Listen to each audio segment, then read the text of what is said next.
Аха.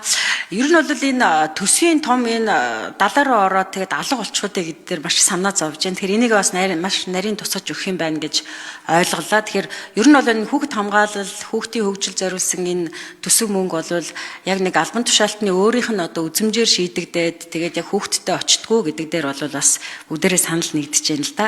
Тэгэхээр тэр ирээдүйн өв сангийн бонд зараад тэгээд хүү гэж тэгж штэ. Тэгэхээр одоо энэ биднэрт одоо өгч байгаа мэдээлэлээр энэ хүүгийг юунд зарцуулдаг юм бол та юу энэ дээр судалгаа хийсэн үү? Тэгэхээр энэ дээр бол бас авах бол энэ хүүгийн энэ хүүхд хамгааллын хүүхд хөгжлийн энэ таны төсөвт те зарцуулах юм боломжтой юм байна гэж үзсэн байж тээ. Тэгэхээр одоо яг тэр хүүгийн захиран зарцуулж байгаа ийм нөхцөл байдал байгаа юу?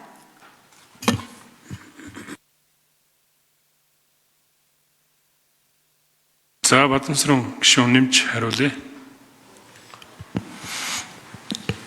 Тэгээ Монгол банк болон сангийн яам гэр бүл хөдлөлийн нийгмийн хамгааллын яамнаас би улсын хурлын гишүүнийхээ хувьд ийм мэдээлэл авсан байгаа.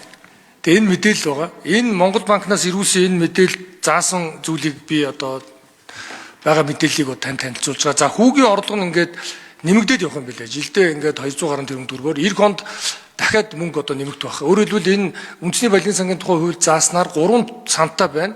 Энэ ирээдүйн өв сан буюу эхний өв санд нь Монгол улсын хэмжээнд нийт ашиг математикийн нөөцсний төлбөр буюу амнат буюу роялтигийн төлбөрөөс орж байгаа орлогын төсвийн докторжуулалтын санд шийдвэрлээд 65 үлдсэн эсхийг нь 65% шийдвэрлэж байгаа. Өөрөөр хэлбэл бараг нийт амнат Монгол улсын хэмжээнд 4-6 эхний төгрөг байдгийн одоо 60 орчим хувь нь энд шууд орж байгаа гэсэн үг. Тэгээ жил болгоо харивжээд ингээ яваад байна энэгээрээ.